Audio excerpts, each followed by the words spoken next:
Hi Kuya Gergan, nabalitaan namin na uwi ka rin daw ng Pinas. Gusto ko lang sabihin na mag-ingat ka sa iyong biyahe.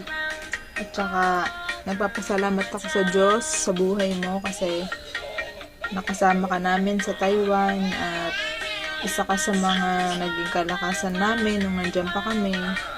Isa ka rin sa mga tagapagpalakas na aming loob pagka kami ay nanghihina, especially sa aming spiritual. Kaya nagpapasalamat kami, ako din, sa buhay mo kasi nga nakilala ka namin. At sa pagkakataon na to, nauuwi ka na rin daw pala. Mag-ingat ka at gusto ko lang sabihin sa'yo yung sabi sa John chapter 14 na huwag kang mabagabag. Kasi basta nandun yung pananampalataya mo sa Diyos, si Lord laging merong room para sa iyo. Sabi nga 'di ba, pag mayroong nagsasaradong pinto, si Lord laging merong bubuksan na panibago para sa atin.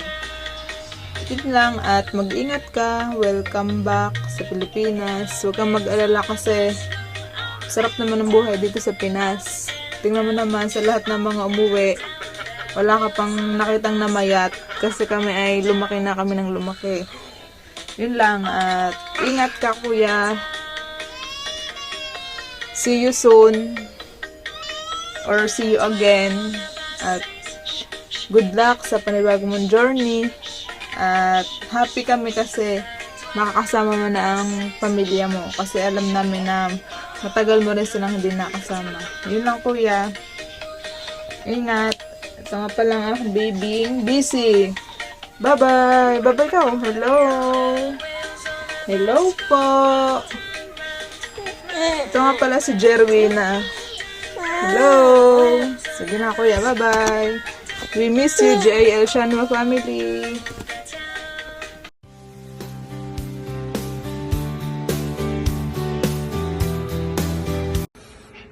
Parang Greg, bon voyage. Maraming salamat sa buhay mo na naging part ka ng buhay namin ng aking asawa at ayun, ng aking anak na naging kumpara kita at yung pinagsamahan natin ng ilang taon sa Shanwa nung before, way back, basta way back, matanda na basta ilang taon din yun.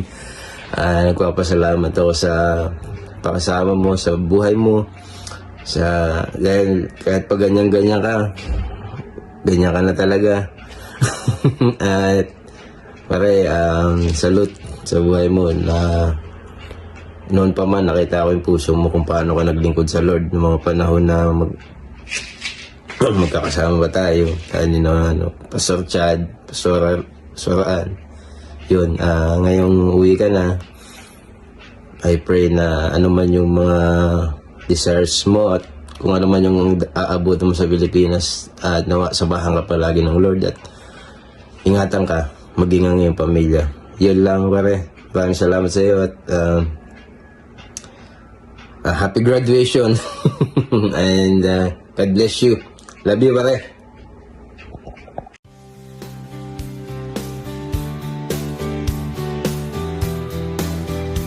Hi Kuya Greg! Welcome to the Philippines! Ay, hindi pa pala. Ilang araw pa pala. So, ayun po. Congratulations po! Kasi napagtagumpayan po ninyo ang mahabang panahon, napakaraming taon na malayo sa inyong pamilya upang tuparin po ang inyong mga pangarap, maghanap buhay ng malayo po sa kanila. At the same time po, ay pinili po ninyong isama at makasama ang Panginoong Diyos sa inyong pong journey dyan sa Taiwan. And ako po ay naniniwala that God will open doors to sustain Jeremiah 29:11 po niya sa inyong buhay. God bless you po sa inyo pong mga bagong endeavor, sa inyo pong mga planuhin. Maraming salamat din po sa ating Panginoong Diyos na nakilala po kita at ginamit ka po ng Panginoong Diyos upang magbahagi ng knowledge and wisdom po mula po sa ating Panginoon. Ayan po, Kuya Greg. God bless you po. Saan ka man po dalhin ng ating Panginoon. Yun po. Ka-faith lang. Ka-fated. Ayun. Faithing po tayo. God bless po.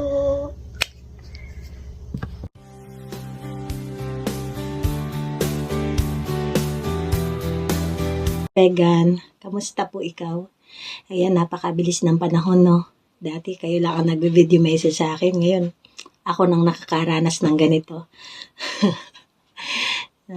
And, totoo nga na there's always time for everything. No? May kanya-kanyang panahon tayo. Ngayon, panahon mo naman, kuya, para ikaw ang umuwi at lumisan sa Taiwan. Diba? Bilis ng panahon. It's been 12 years na agad-agad.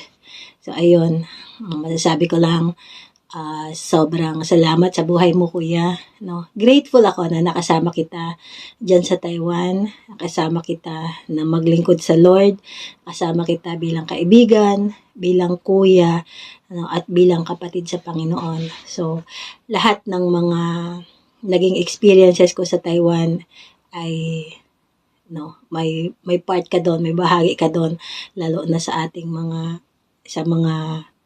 gala, sa mga time na kailangan ko ng kasama, kailangan ko ng makakatulong sa gawain ng Lord. Nandyan ka lagi. Madali ka lang tawagin, lalo na kapag wala kang part-time at hindi ka busy sa trabaho. At yun ang isang karakter mo, kuya, na pinagpapasalamat ko sa Lord. Madali kang lapitan, madali kang kausap, basta may panahon ka at oras. Ayun, kaya, ayun, sobrang salamat sa buhay mo. And sa pag-uwi mo sa Pilipinas, alam ko naman na marami kang plano at marami kang bagay na gustong gawin. Kahit naman nang nandyan ka pa sa Taiwan, halos gusto mong dalawa ang iyong katawan, at gusto mong gawing 48 hours ang one day mo, pero ang katotohanan, isa ka lang at 24 hours lang a day. Kaya ang masasabi ko lang, ay wag mong suluhin ang lahat ng bagay, wag mong pasanin ang lahat ng bagay.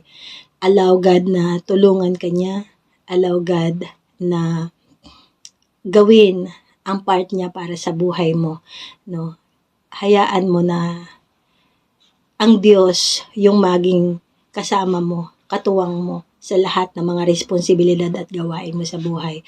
Kaya, ayun, sa iyong pag-uwi, dalahin mo syempre, lahat ng mga natutunan mo dyan sa Taiwan, ang lahat ng mga experiences mo at ang aking panalangin, ay mabigyan ng katugunan ng Lord, anuman ang iyong mga naisin at pangarap sa buhay. Basta wag mo lang kalilimutan, ipagkatiwala mo sa Diyos ang anumang bagay, ang anuman ang iyong planuhin, at hayaan mo na i-direct niya ang iyong mga